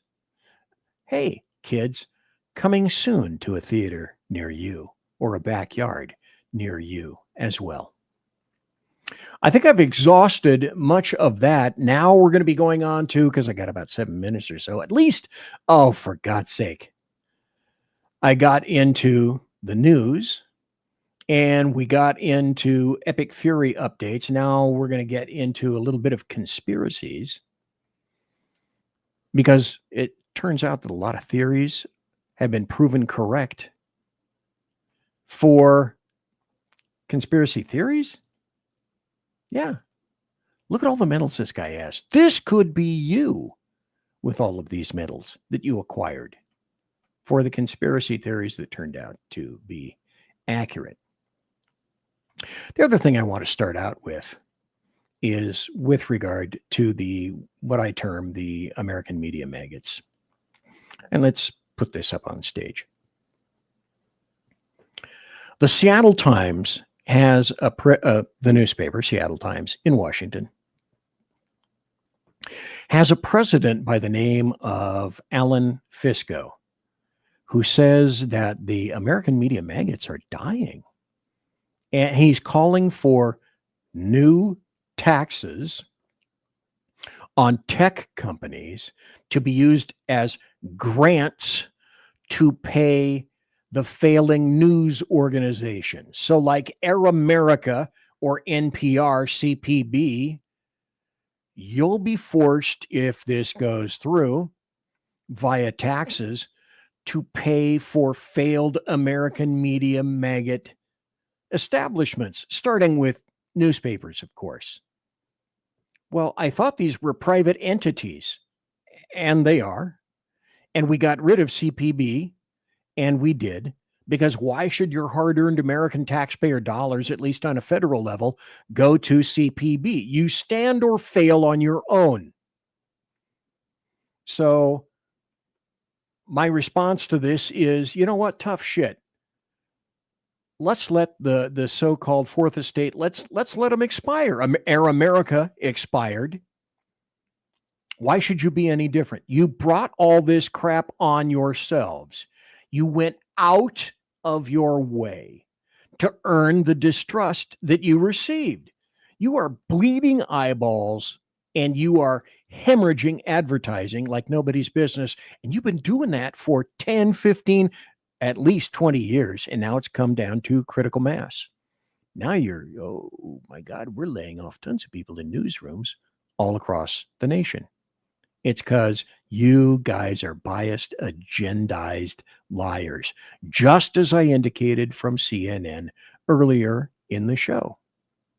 And so, like all leftists, now your demand revolves around, okay, I need to be subsidized by the American taxpayers so that you can continue to produce those wonderful biased and agendized lies and spew them back out again. Because now you're going to be paid. Now you're going to be funded. I need to be paid. I need to be paid. Hey, are these reparations for the American media maggots? My response to you is something similar to, hey, fuck off and die. The death that you so richly deserve. I'm so sad. And I'm sure we are all saddened by that. Here's a conspiracy proven. Now, this is from Just the News. John Solomon created Just the News, one of a handful of individuals left who I trust. And he's not a part of the American Media Maggots. And basically, he calls balls and strikes no matter where they go, no matter where they land. Here's the headline, and it is by John Solomon. Just a couple of days ago, FBI secretly prepared for a disputed election and political violence in 2020. And there are memos that show that. So the question that Solomon asks is, okay, what did they know? When did they know it? So these memos were turned over to Congress by Kash Patel and also warned that foreign enemies like, Iran and China were likely to foment domestic violence on U.S. soil. Memos. Read it later if you wish. I have limited time. So, hey, I think probably I'd have to chalk that up to conspiracy proven. How about another one? New emails, it appears, have come to light with regard to, remember AG under Biden, named a dude named Merrick Garland. He lied when he said the decision to raid Mar-a-Lago, it was his and his alone. But apparently now there are new emails that have emerged that said, okay, no, that crap was fomented by Biden's White House. Breaking tonight, a Fox News exclusive. We have new information that appears to directly contradict the Biden administration's insistence it had nothing to do with the Justice Department investigations into then former President Trump's alleged retention of classified material and the subsequent raid on his Mar-a-Lago home. So, conspiracy theory proven. Now you are a conspiracy realist. You're not a conspiracy theorist. And so, the chairman of the then Intelligence Advisory Board then was Devin Nunes, and said that Barack Obama, hey, sit down. I hope you're ready for this one, because it'll be rather exciting to hear what Devin Nunes has to say about Obama ordering the raid on Mar-a-Lago and what I wonder what he was looking for. Conservative media done right. You're listening to the SHR Media Network. Mission log entry. I mean, let's face it, who's even counting anymore? The Lost Wanderer is officially off course, chasing rogue rocket launches, fringe science, and things that probably violate causality. If it burns fuel, bends time, or makes scientists very uncomfortable, yeah, I'm probably going to talk about it. Every other Sunday on KLRN Radio, The Lost Wanderer, because space doesn't come with a roadmap, and honestly, I wouldn't follow if it did. Hello, I'm Matt, a student at Hillsdale College. Here's Hillsdale President Larry Arnn on the continuing relevance of the Constitution. Many argue today that the Constitution is outdated because it addresses problems peculiar to the 18th century. Some parts of the Constitution do read rather quaintly. Consider the injunction against titles of nobility in Article 1, Section 9 of the Constitution. But is that so outdated? The purpose of the injunction is to prevent the government granting special privileges to some for partisan reasons. This strikes at the heart of the rule of law.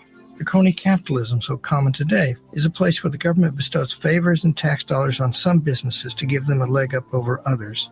This is exactly the kind of thing the Constitution was meant to prohibit. The Constitution is not so outdated after all. This Constitution Minute was brought to you by Hillsdale College. To join the national conversation on the Constitution, go to constitutionminute.com. Hey fellas, are you mission ready? You need to check out Mission Ready Men via Earl Big E Jackson on Tuesdays and Thursdays, 9 a.m. Pacific, 11 a.m. Central, and noon Eastern. It's a show that equips you to navigate our society's challenges from a biblical perspective with courage and conviction.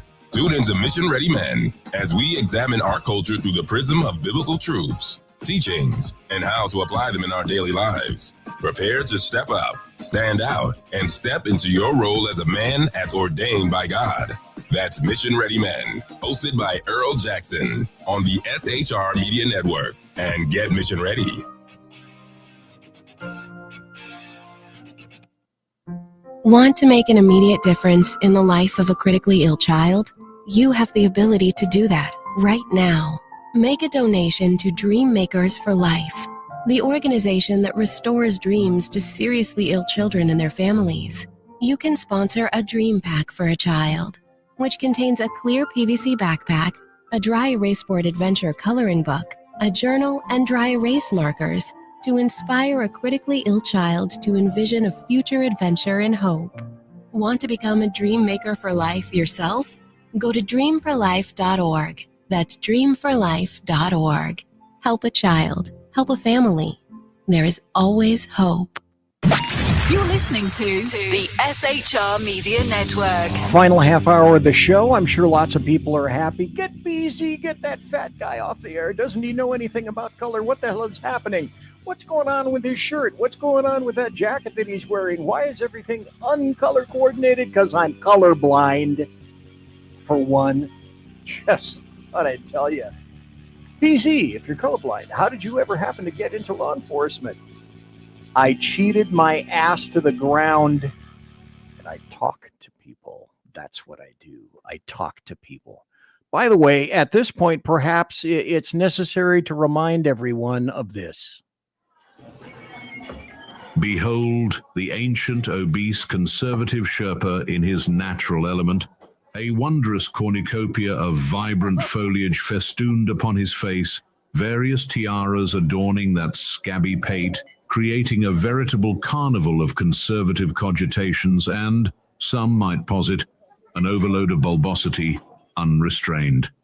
Please, citizens, avail yourselves of his liquid offerings as the saloon continues, unabated like bad Bolivian gas station sushi. And that's also when this guy I paid lots of money says something similar to, you know what? Folks, this is BZ's final hour. Step up. Last call for alcohol. Half hour. I don't believe I'm going to be doing any overtime. Whatever it is that I don't get to tonight, I will push over onto Thursday night. And of course, before I leave tonight, I'll tell you about all the rest of the other SHR Media shows that are on.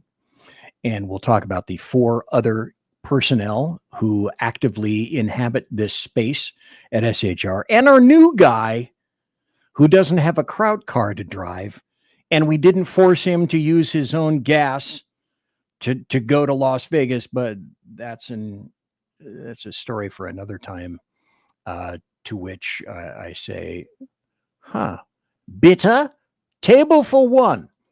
Bitter, calling bitter, table for one. This is Devin Nunes.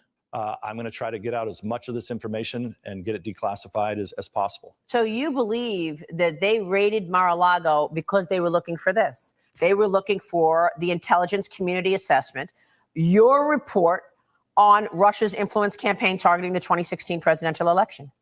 That's why they raided Mar-a-Lago. I believe it had to be one of the things that they were looking for.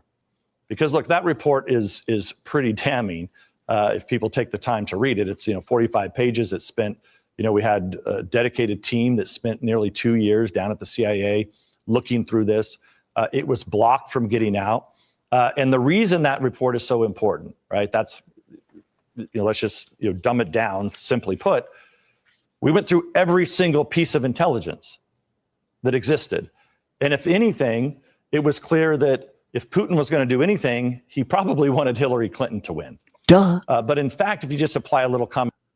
stop. Let's go back and refresh our memory, shall we? Under Trump 45, what's one of the first things that essentially Trump 45 did is he rained some missiles down, some Tomahawks down on Syria, who also got killed as adjunct casualties. Oh, the Russian troops that were there installed in Syria operating military equipment. Sense to it.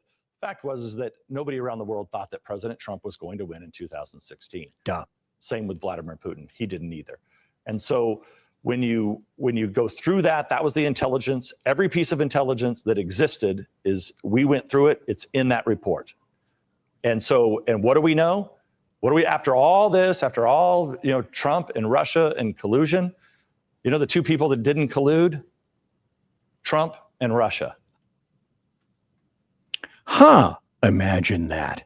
So conspiracy theories became conspiracy reality. Now I'm going to wrap it up with that in a little bit, crossing my phalanges, hoping that I will get to the final situation, the final shindig that we theoretically will be addressing tonight, which is, like I said, we're talking about conspiracy theories. With luck, I'll get to China, and I'm starting to think that I ain't even going to get close to talking about Republicans. Because sadly or poorly or badly or positively, I have some definite opinions about the Republicans right now. Okay, so here's Solomon, John Solomon again, who said that Intelligence Committee staffers turned whistleblowers who testified under oath, and it confirms that while sitting in, I hope you're sitting down, please. Don't get the fantods and try to reach for your fainting couch because it may not be nearby.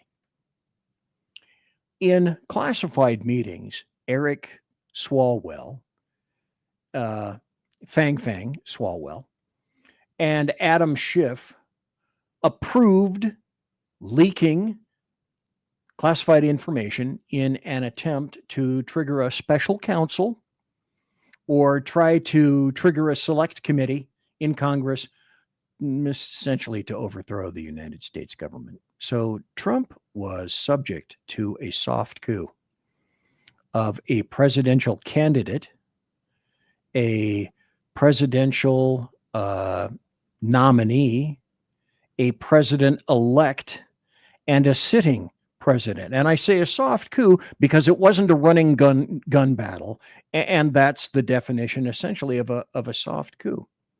So essentially, what John Solomon is going to say in 40 seconds is, you know what, all that stuff, that's exactly what Jim Comey did. Imagine that. Yeah, well, one of the guys that's in here is Eric Swalwell. Now, that is secondhand information from the whistleblower, but the whistleblower actually attended a meeting with Adam Schiff when he was ranking member. Yeah. I stand corrected. It was they both hate Trump, so I kind of mix them up. Yeah, they all merge together these days. Listen, this whistleblower literally sat in a meeting, he tells the FBI, where Adam Schiff authorized the leaking of classified secrets to dirty up Donald Trump and to try to build towards either a select committee in Congress or a special prosecutor. But again, this is leading somewhere. Well, one of the guys that's in here. Quiet, John. I'm through with you. I'm moving on. Conspiracy theory proven. You are now a conspiracy realist. And that's what happens when, gee whiz, where's that guy? You look like this guy with all the medals that you've acquired. But I am, in fact, going somewhere. So it turns out the criminal conspiracy amongst all of this is Barack Hussein Obama's protection racket. Okay. The FBI director, assistant director, Andrew McCabe, said, shut the fucking thing down. Attorney General Sally Yates said, shut the fucking thing down. So 3 FBI offices out of New York, Washington, and Little Rock, Arkansas, all came to the same conclusion that Secretary of State Hillary Clinton was running a massive bribery operation with foreign governments through the Clinton Foundation. Gosh, maybe that's how they got so wealthy. And now you understand why it was that Assistant Director McCabe said, shut it down. AG Sally Yates said, shut it down. It was a Hillary Clinton pay-to-play scheme that delivered favors from her post as Secretary of State at the time. Because why shouldn't you take fiduciary advantage of the things that you see, do, and know? And the Clintons, and 4 U.S. attorney offices under Barack Hussein Obama were asked for help by the agency. Hey, we need a grand jury. We need to get the evidence. We want to move the case down the road. And all 3 of the 4 offices told the agents whose impetus was, let's prove this. They said, you know what? You agents want to go ahead? Fine. You're on your own. We're not going to assist you in the pursuit of criminal charges against Hillary Clinton. And the article and the video to which I reference will also be in Rumble for the, prove it. Piss off. Then there's this one. And this will be in there. I'm just going to go over it because I'm running out of time. Joe Biden wasn't, this is Tulsi Gabbard. And she says in a video that is too long for me to play here, Joe Biden wasn't running the show. Kamala Harris wasn't either. So Tulsi Gabbard says real power was exercised behind the scenes as we suspected. And she names Hillary Clinton, Barack Obama, Antony Blinken, Jake Sullivan, and all the various deep state bureaucrats. So I'm just trying to prove to you guys, you're not nuts. You're not conspiracy theorists. You're conspiracy realists. Now here's John Solomon again. And he says that there were irregularities discovered by the FBI in Georgia with regard to voting. And you have to ask yourself, well, gee, are they intentional? So what if I have to ask this, that's just Georgia. What if it turns out that voting in Georgia turned out to be, in 2020, like, say, fake or corrupt or skewed? Wouldn't you imagine that opens up a whole lot of other doors? I would guess so. This is a 4-minute video. I will play it. I will show it later. You can go to Rumble and you can see it there because, of course, BZ, you don't bring anything. You don't bring any of the evidence. You don't bring the receipts. You don't bring nothing. So the interesting point I find is, and again, run with me a little bit for a while, if you will.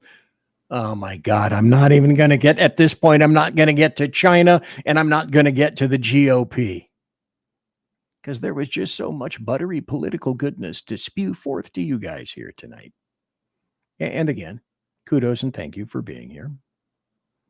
So Thursday night, my guess would be you probably will be hearing something about China. And you'll probably be hearing something about the GOP. And in the interim between Tuesday night, where I am right now, and Wednesday and Thursday night, there's going to be more. You and I both know it will never end. It will never cease. So did you guys realize or did you hear? Because I am going to play this about 1.5 minutes of video. Were you cognizant of the fact that President Trump said that he wants all the FBI files related to Crossfire Hurricane, the Russia collusion crap released? And so Durham, if anybody remembers the bearded dude, John Durham, which he doesn't have a full head of hair on his head, which is why I wear a hat. Come on. So Durham's report, if you remember, basically confirmed that back in 2016, CIA Director John Brennan talked to Obama and Biden on Clinton's plan to falsely link Trump to Russia. They knew all about that. And so that was the weaponization of all the intelligence agencies, where the 51 people said also later, oh, Hunter Biden's laptop. That's not true. There is no such thing, when in fact there was such a thing. This is the weaponization of intelligence agencies, the corruption of, there are 17 intelligence agencies in the intel community, and I wouldn't trust any of them. The corruption of the FBI and the DOJ. And so let's listen to about a minute and a half, if we can. Next, sir, we have a presidential memorandum for your attention. This memorandum requires the immediate declassification of all FBI files relating to the Crossfire Hurricane investigation. This was obviously one of the instances of the weaponization of law enforcement powers of prosecution against you and others.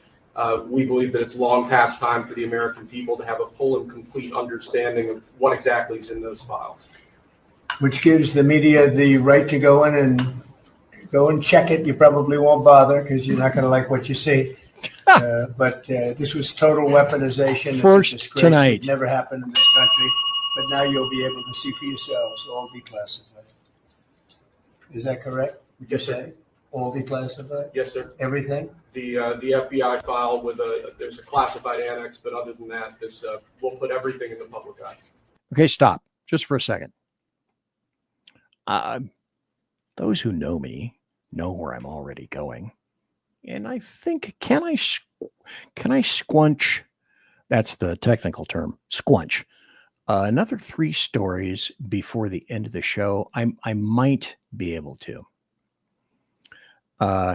Also, Crossfire Hurricane. You ever hear of Crossfire Hurricane? Sure you have.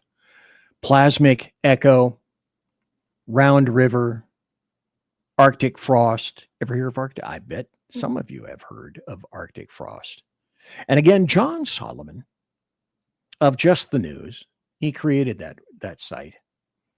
So what he discovered, and you're going to hear in about a 2-minute video, because I am going to play this one. Obama spearheaded 4 codenamed FBI counterintelligence operations targeting the Trump campaign and the Trump administration, aimed at overthrowing the United States government in, let's do the math, 2016, 2017, 2020, and 2024. Ever hear of these? Well, let's play it and see. You basically had 4 codenamed investigations: Crossfire Hurricane, Plasmic Echo, Round River, and Arctic Frost. And what they did is they basically continuously treated the man twice elected by the American people as president as a counterintelligence threat, from July of 2016, when Crossfire opened up, to January 2025, when the president was sworn in his second inauguration. To do that, they had to penetrate the privacy. Hold it. Hang on. Full stop. Hit rewind on that. That in and of itself is shocking. Just hit rewind on that whole thing. Yeah, the president, the FBI. Okay, stop. I'm not a sycophant of Steve Bannon, but I will listen to what John Solomon has to say. Treated the president of the United States, a man twice elected president by the American people, as a continuous national security threat, from July of 2016, in the middle of his first campaign, to January 2025, when he was sworn in for his second inauguration. Each of these investigations had code names, but at the end of the day, what they were was an effort to get Donald Trump, and it swept up hundreds of Americans: Charlie Kirk and his group, and Rudy Giuliani and his legal work, and Joe DeGenova and Victoria Tenson, many other people, all swept up in an effort to find some dirt that they could hang on the president's house. And I think when you look at it from that 30,000-foot perspective, you have one of the clearest pictures of what looks to be a conspiracy to deprive certain Americans of their civil liberties, much like what the Justice Department brought against the Ku Klux Klan and corrupt police departments back. 2 words: fishing expedition. In the 1960s, in the civil rights era.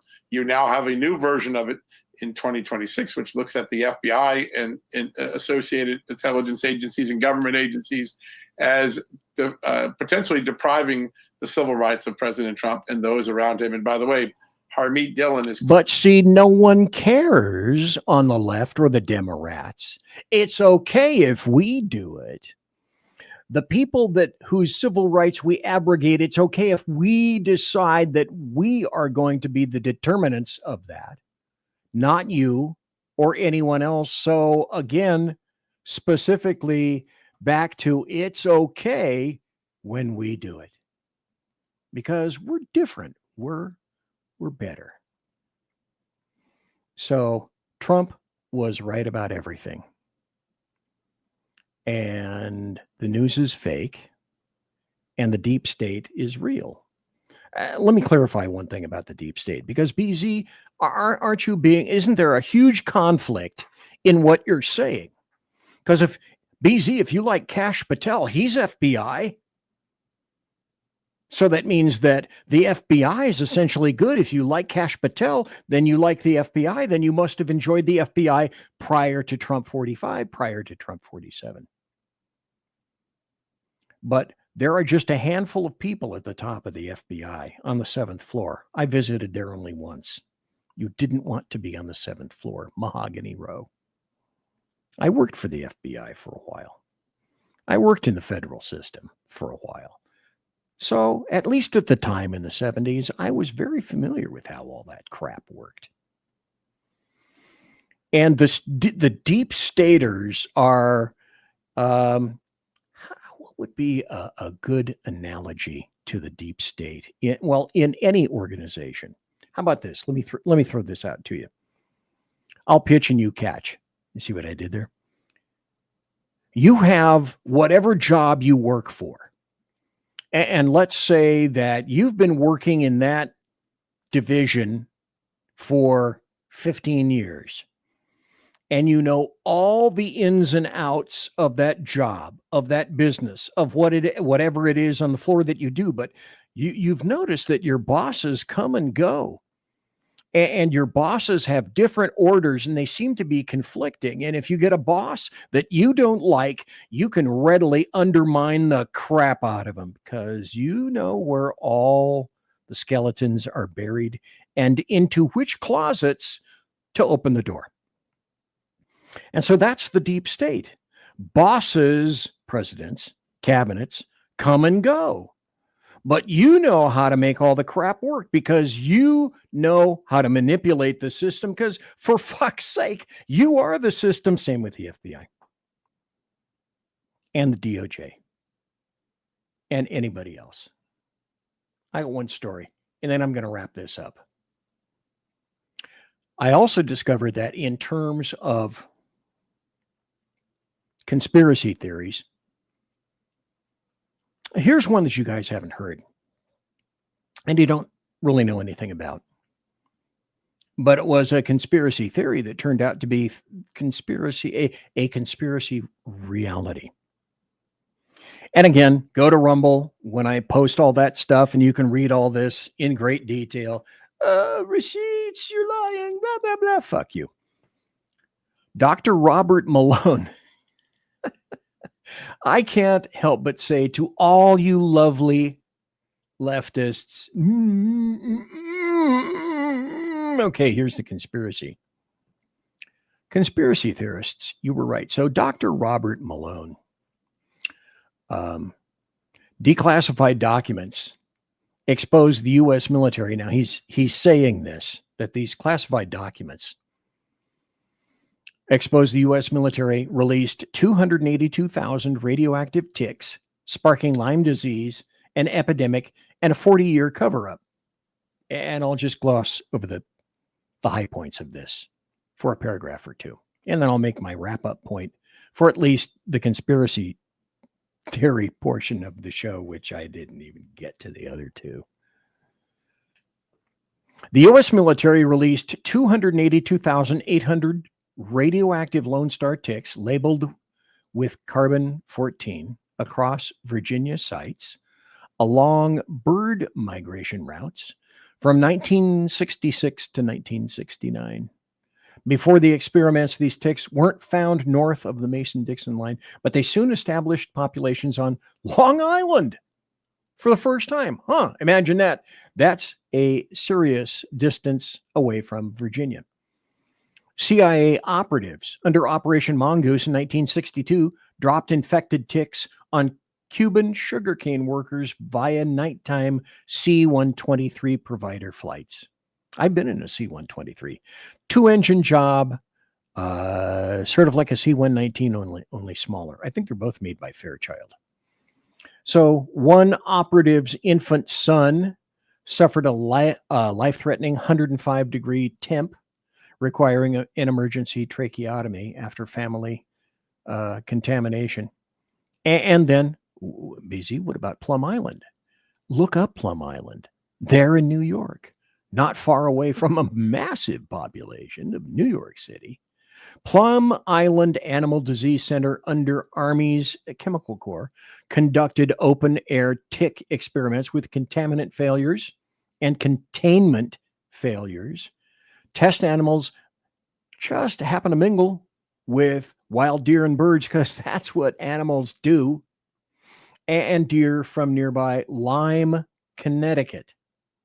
They swam to the island while birds fed on the insects. Lyme, Connecticut is only 13 miles away and became the namesake epicenter for Lyme disease in 1975. And I'll put up the links. Yes, you were a conspiracy theorist. And now you are a conspiracy realist. The very sad thing is, if you, I hate to put it in this fashion, but I will, because I have no filter. Anybody that knows me knows I have no filter, and I couldn't care less. If you think anything is going to get done behind any of this, you're stupid.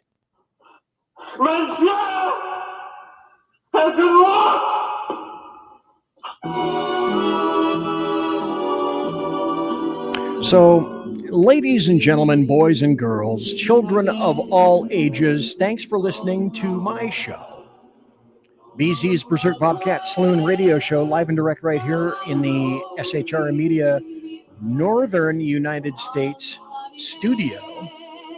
And thanks for listening for the broadcast on KLRN and all the other various cool places upon which we can be found, the SHR Media Network. And also, please subscribe to the SHR Media YouTube channel. We're pushing 2,000, baby. I'm pretty sure we're going to get there this year. As per normal, promotional consideration is by the Lockheed Martin Skunk Works, by Shure and Electro Voice microphones, and by the Arrakis company that make my mixer. And also, as I've mentioned before, and I will illustrate, tiaras like this are by My Little Pony. Thanks to my personal KC-135 Kettle One refueling team, with whom I shall be consorting in less than about 10 minutes or so.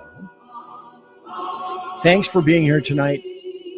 Thanks for listening live. You got a lot of views in podcast, and so... Everybody quiet down now and get some sleep. Good night, everybody. Good night, Mama. Good night, Ben. Good night, everyone. Good night, Mama. Good night, Daddy. Good night, children. Good night, Daddy. Good night, Elizabeth. Good night, John Boy. Good night, Jim Bob. Good night, Jim Bob. Good night, Jim Bob. What's going on? I was asleep. What's everybody doing? Good night, Jim Bob.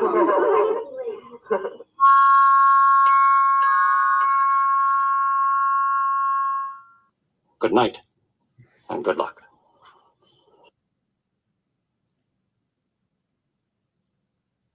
Whoa, whoa, whoa, whoa, whoa. I'm not done. Did you click away? Did you click off? Did you think I was done? I'm like a bad trailer that you see at the end of a movie. I come back from the dead.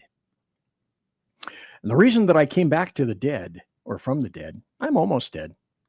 A lot of people are happy about that, is I want to tell you about the shows that we've got coming up. Now, tomorrow night, you're going to see Sean from the Edge of Liberty on SHR. He's on tomorrow night, Wednesday night, 8 p.m. Pacific, 10 p.m. Central, and 11 p.m. Eastern. That's just Wednesday. Wait a minute. What about Thursday? Well, Thursday is pretty much a repeat of Tuesday, but first comes Earl Big E Jackson, he of the Mission Ready Men briefing. Thursday, before me, at 9 a.m. Pacific, 11 a.m. Central, and noonish Eastern. And of course, Thursday night, I will be on myself. And I'll probably, who knows what's going to happen between now and then? It could be anything. It could be everything. And then now, Friday night, that was Thursday. Friday night, we're going to have Jersey Joe on the Reaver of Common Sense. He's on Monday and Friday nights, but you missed Monday. But Friday night, he'll be on at 6 p.m. Pacific, 8 p.m. Central, and 9 p.m. Eastern. He is the Eaver of Common Sense. And if anybody Eves or Reeves, it's going to be him. Plus, we have TNG, the new guy, Lyle Armstrong, on his show, Beer and Bullstein. He'll be on Friday nights, this Friday, 4 p.m. Pacific, 7 p.m. Eastern. But wait, there's more. Lyle isn't just on Friday night. Oh, no. That's why we say we have a show, a great SHR show, most every night. Monday, Tuesday, Wednesday, Thursday, Friday, Saturday. Oh, that's right. Saturday nights. Lyle Armstrong with Beer and Bullstein will be back Saturday night with his show. And he begins, as I indicated. And as you can see down below, which is why I put it up there, because if you look, you might remember a little bit more readily. Saturday night, 4 p.m. Pacific and 7 p.m. Eastern. And those are our great shows. Kudos to all of you for being here tonight. And I leave with this reminder.